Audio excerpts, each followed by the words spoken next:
మరి diamond microdermabrasion అంటే ఏంటి అని అడుగుతారు. డైమండ్ మైక్రోడర్మాబ్రేషన్ ఏంటంటే అది ఒక బఫీ లేయర్ ని మొత్తం అంతా తీసేస్తూ ఉంటుంది అనమాట. ఒక డైమండ్ బఫ్ లాగా ఉంటుంది. దాన్ని అంత మంచిగా చేసేస్తుంటే చర్మంలో డెడ్ లేయర్స్ ని అంతా తీసేస్తుంది.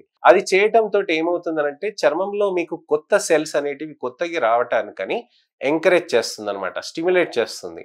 సో కంట్రోల్డ్ మైక్రోడర్మాబ్రేషన్ లో డైమండ్ వెరైటీ తోటి ఈ విధంగా వస్తుంది.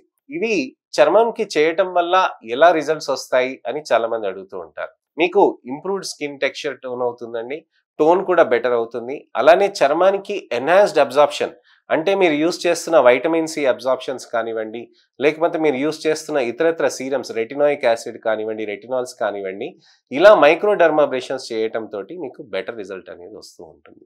ఇది మైక్రోడర్మాబ్రేషన్స్ అనేది చేయటం తోటి మీకు చాలా మినిమల్ డౌన్ టైం ఉంటుందండి. మీకు మహా అంటే రెడ్నెస్ ఒక అరగంట ఉంటుంది, అంతకంటే ఎక్కువ ఏమి ఉండదు అనమాట. మీరు మైక్రోడర్మాబ్రేషన్ చేసుకుంటారో మీరు సాయంత్రానికి కానీ మీకు మధ్యాహ్నానికి కానీ ఎప్పుడైనా కానీ మీరు పార్టీకి వెళ్ళిపోవచ్చు అనమాట.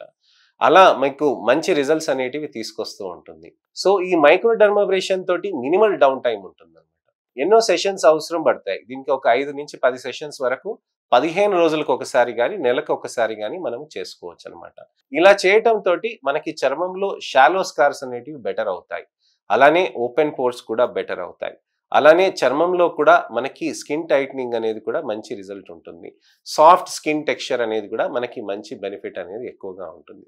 సో మొటిమల గుంతలకి మనకి మైక్రోడర్మాబ్రేషన్ అనేది ఏ విధంగా పనిచేస్తుందనే దాని గురించి అని చెప్పాను.